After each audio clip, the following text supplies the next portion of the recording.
Hello,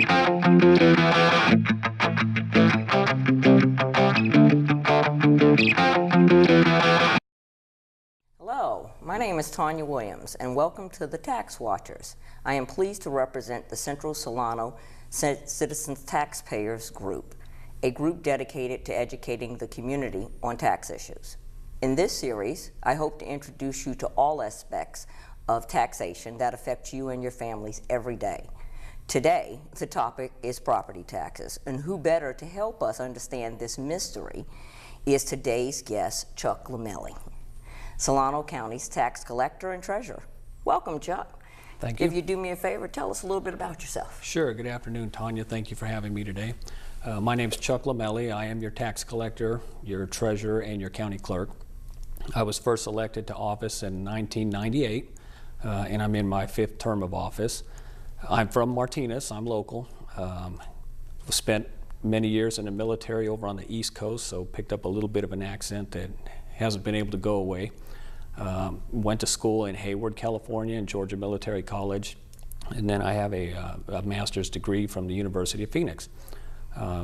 So with that, we'll jump into the tax bill. All righty. Well, thank you for your service, Chuck. Thank you. So to begin, today we would like to talk to you about those property taxes, okay, and the bills that we receive every year.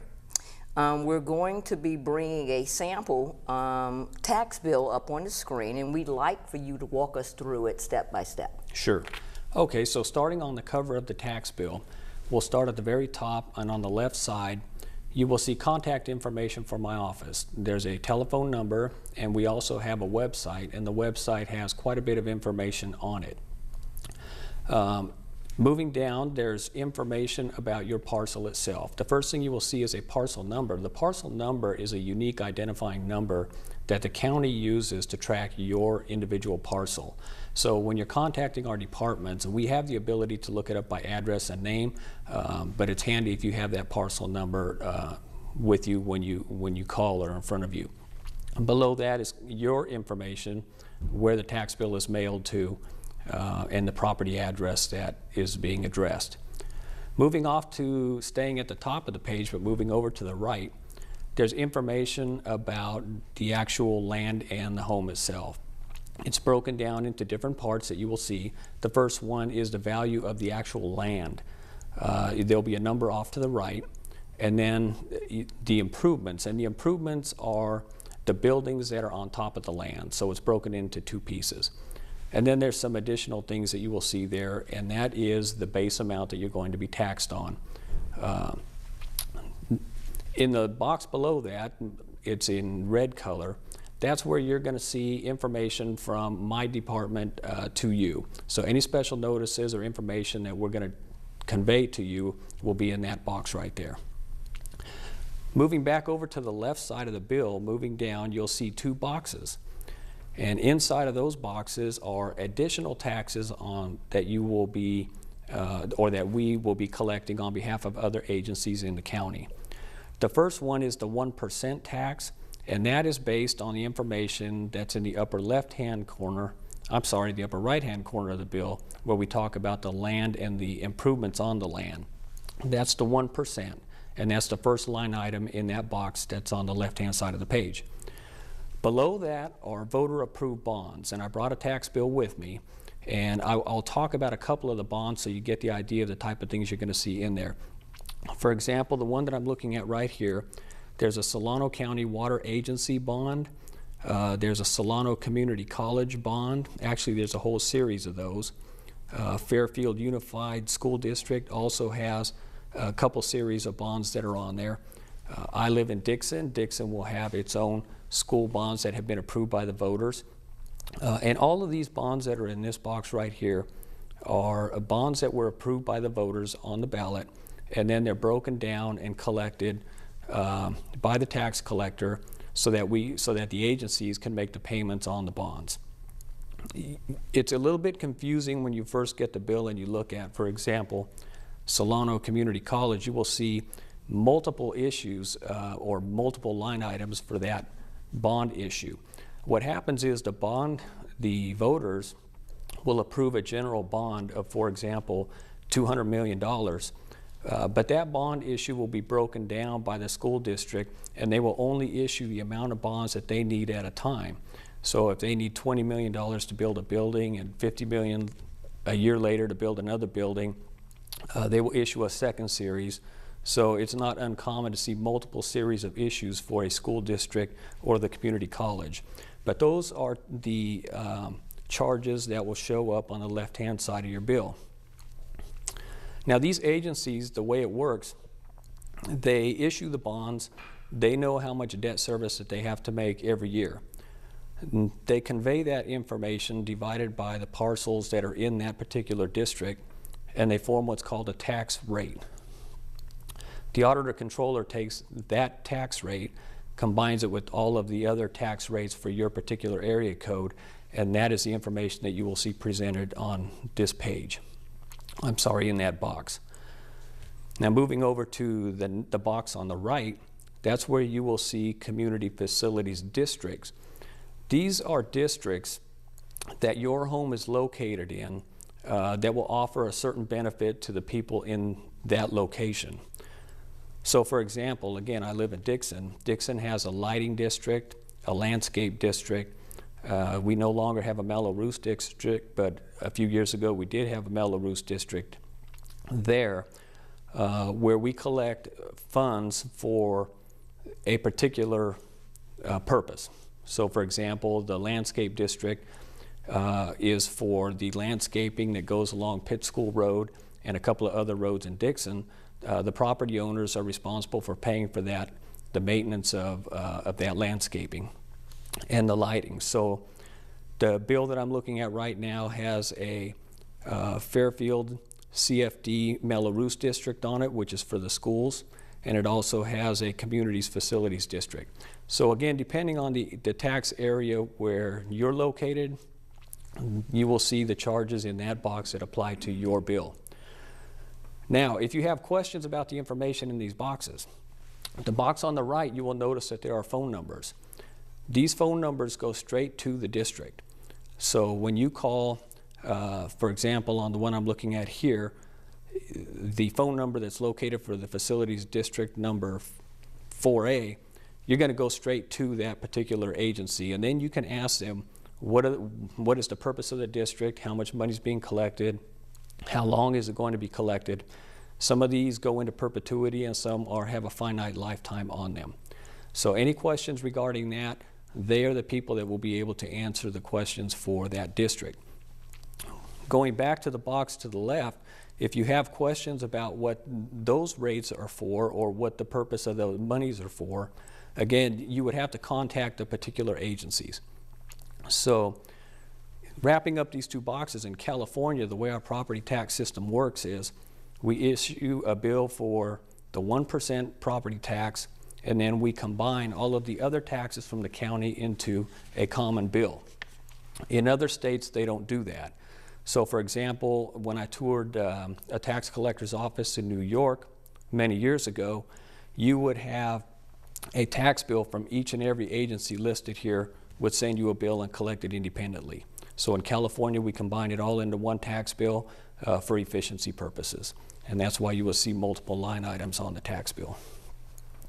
So moving down to the bottom of to the middle of the page, you will see two boxes.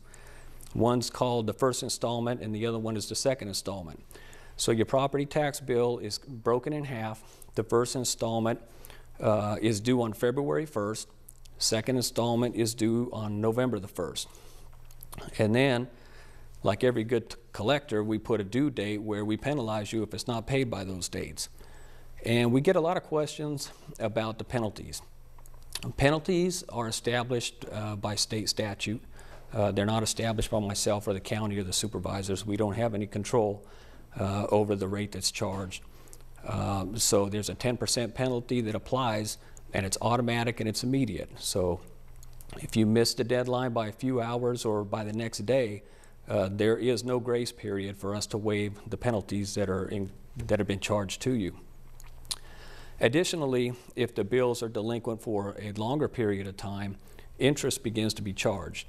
And interest, again, is set by state statute and is very steep. It's 18% if your property taxes are delinquent past June the 30th.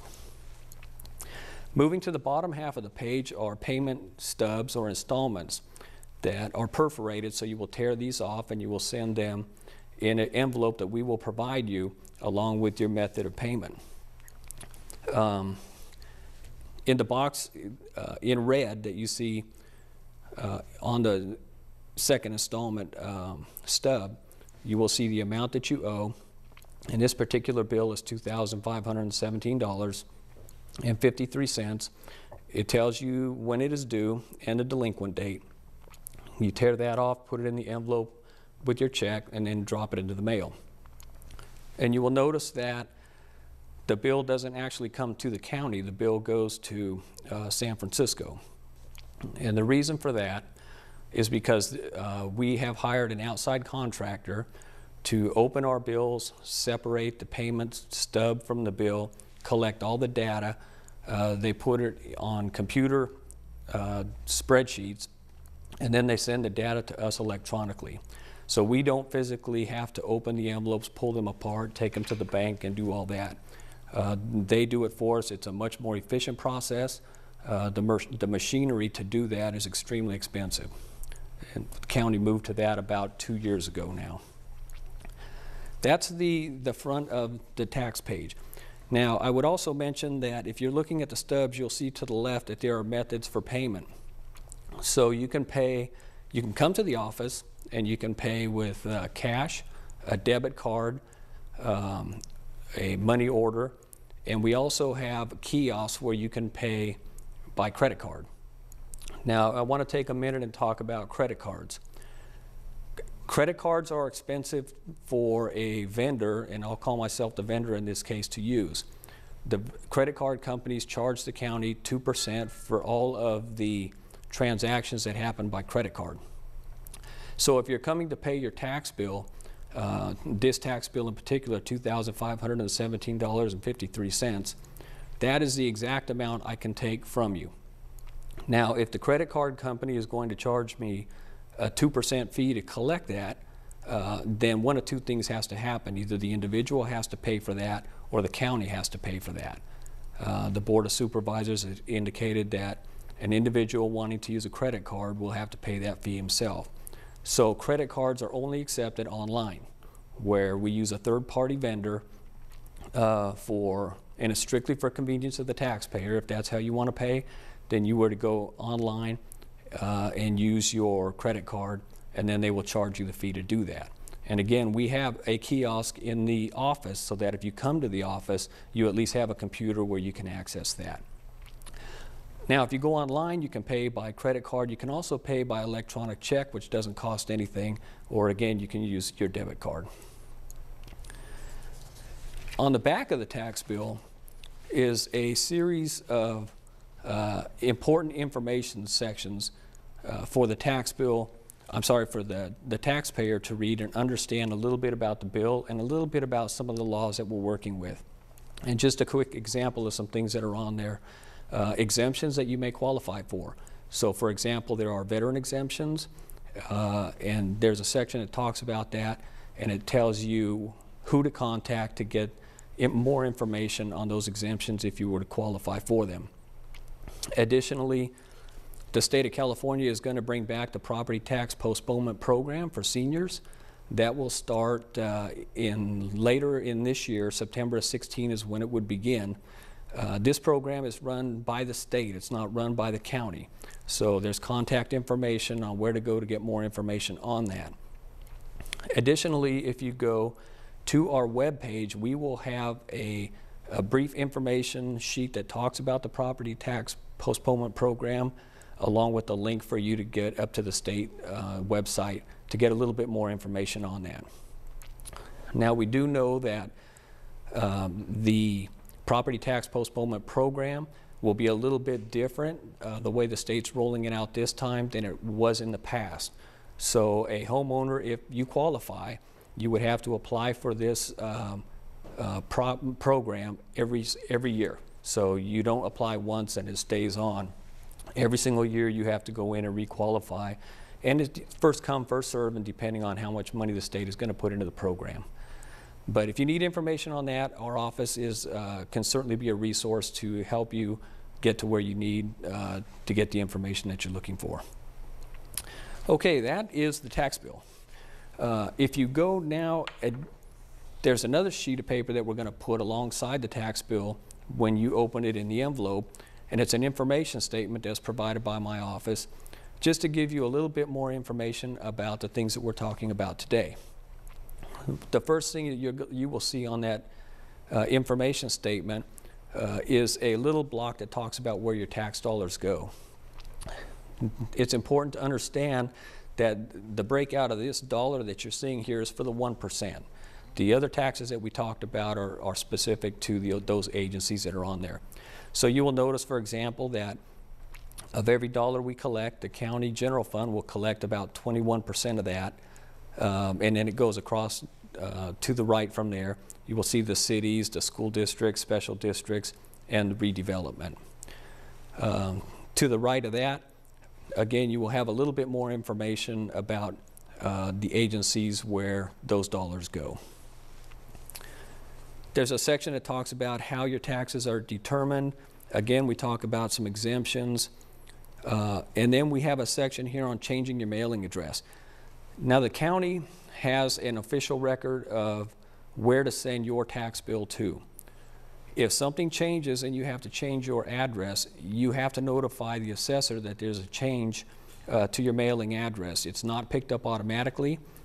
Making a change at the post office is not going to make a change for the assessor. So if you don't contact the assessor, your tax bill will continue to go to where the original deed told the tax bill to go. And if you go to the right of that, you'll see contact information for the assessor's office, the auditor controller's office, and of course my office. Again, when you're contacting my office, it's important for people to understand that we don't have any control over the information that is on the tax bill. The assessor has done the assessment and told us how much they're going to charge you that year.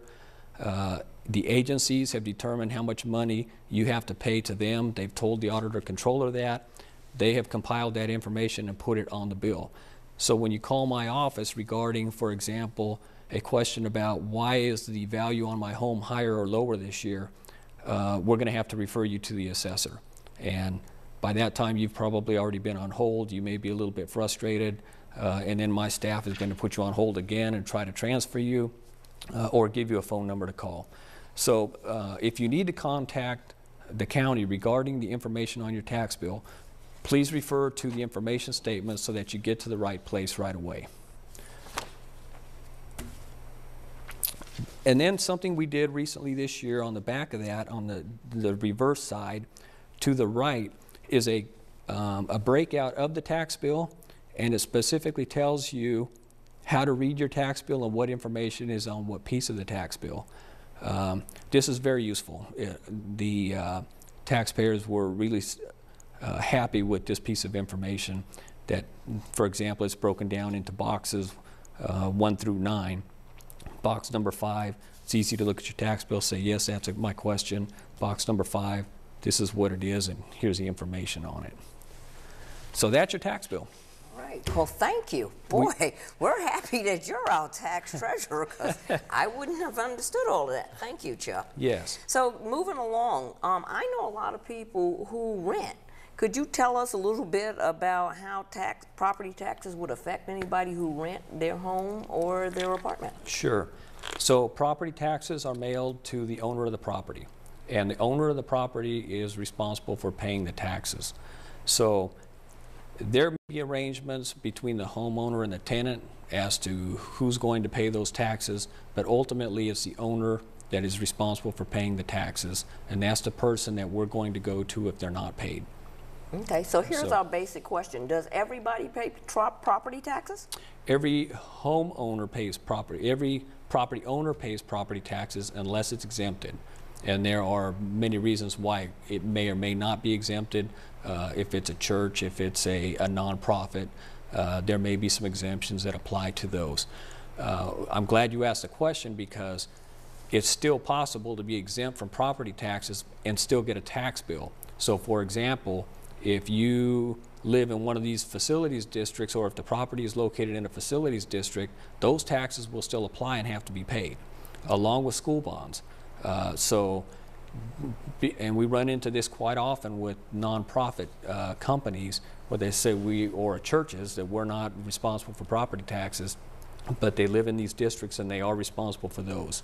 So, and if there's any question about that, please contact the office and we can answer those. The other thing I would talk about is, or I should mention, is that this property tax bill goes out once a year. This property tax bill goes out in September-October timeframe. It's the only bill that's going to go out. And you have your installments for first and second installment, and that's the only notice you're going to get. So when April rolls around and you're looking for a second bill to come in, it's not. You've already got it. Okay. And I want to talk about one other thing very briefly, and that is a supplemental tax bill, which can be a little bit confusing. A supplemental tax bill happens when a property changes hands. And it happens, we have what's called Proposition 13 in California that puts caps on how much your property taxes can increase annually. So for example, a homeowner who's been in their home for many, many years, the taxes that they're paying is based on a tax rate that was issued or given to them when they moved into that home. If it's 20 or 30 years ago and the property values have gone up quite a bit, that bill is going to look quite a bit different than it's going to look when the property changes hands today, because when the property changes hands today, you're going to get a new tax rate. The supplemental bill is a bill for the difference between those two, because when you buy the property, the tax bills have already been set up for that particular year. The supplemental bills only come into play the first year, and then it will catch up on your regular tax bill after that. Important to understand that the supplemental tax bill will not be paid by a mortgage company. So the individual homeowner has to pay this bill when they get it. Okay? Okay. Well, thank you. Well, I understand that in the past, you was the past president of the California Association of County Treasurers and Tax Collectors. I also understand that your organization sponsors bills in the legislature. Could you tell me a little bit more about these bills and how they help us as taxpayers? Yes. So the tax collectors and the treasurers in the state have an association that we all belong to. And we have a legislative committee, a committee of tax collectors that studies legislation that's proposed by other agencies, or if we see changes that need to be made to the code regarding the areas that we work in, we propose those changes, and then we introduce them, or we find legislators to carry these bills to get them carried into law. For example, right now, with regard to property tax postponement program, our committee is very involved with the legislature to talk about the types of information that needs to be collected, the data that we need as counties to be able to track these so that we can report back to the state in future years the information that they're going to be looking for. So we've also been very involved in school bond issues. So the I as treasurer of Solano County am the treasurer for all the school districts in the county. We have seen some abuses statewide in the issuance of school bonds, where financial institutions are taking advantage of school boards and school districts. The county treasurers have identified some of those practices, and we have been very involved with the legislature to make changes in that area as well. So that's just a couple of areas that we would be involved in with the legislature. Okay, all right, well, thank you. I also understand that one of your primary duties is collecting, besides collecting taxes, is investing the tax money that is collected into the stock market and other investments. Could you just speak a little bit more about that? Are there? Yes. So in addition to my duties as tax collector, I'm also the treasurer for the county and all of the agencies in the county, or a majority of them, municipal agencies, and I'm the county clerk. And as you said, we are responsible for investing the money that's in our funds. Right now in Solano County, we have almost $1 billion, and that $1 billion belongs to, some of it is the county itself, majority of it is school districts, special districts, and other agencies. Excess money that they have that's not necessary for operations immediately is pulled into a basket, and my staff does the investing of those funds. We actually are not able to invest in the stock market, Okay. but we have a very narrow window, if you will, of things, investment opportunities that we invest the money in. Primarily it's in United States Treasuries, federal agencies, corporate bonds we are able to invest in, and certificates of deposit, and a whole host of other issues. But the legislature has put pretty severe restrictions on what it is we can invest in. Now we also invest some pension funds for the county, which is recent. We set up a fund to hold pension monies. Those are a little bit more flexible in the investments that can be made. Those actually can be invested in stocks, although we don't have any at this time. Oh. So and then I as treasurer also sit on the county's debt advisory committee and pension advisory committee. So we issue bonds and debt for the county. We track bonds and debt and manage those programs in addition to the other duties that we have. Okay. Well, let me just ask the last question. If our viewers have any questions, I know you have already alluded to, they could find you. And I know that they can find you if they visit the tax bill. But is there a number that possibly, or a website you could tell us about? Yes. The website that's on the front of the bill, and I'm going to read these phone numbers for you. The first phone number is 707-784-7485. That line will get you into the office. If you go on the county's website, you will see a link over to the county treasurer, tax collector, county clerk page. Those pages, it's multiple pages, have an awful lot of information on everything that we do. For example, we publish a monthly investment report where you can go see all the investments that the county is holding. You can see links over to how you can look at your property tax, the status of your property tax bill. Many multiple links. There's also a place there for you to send us emails, which is actually the most efficient way to contact the office, is to send an email to us.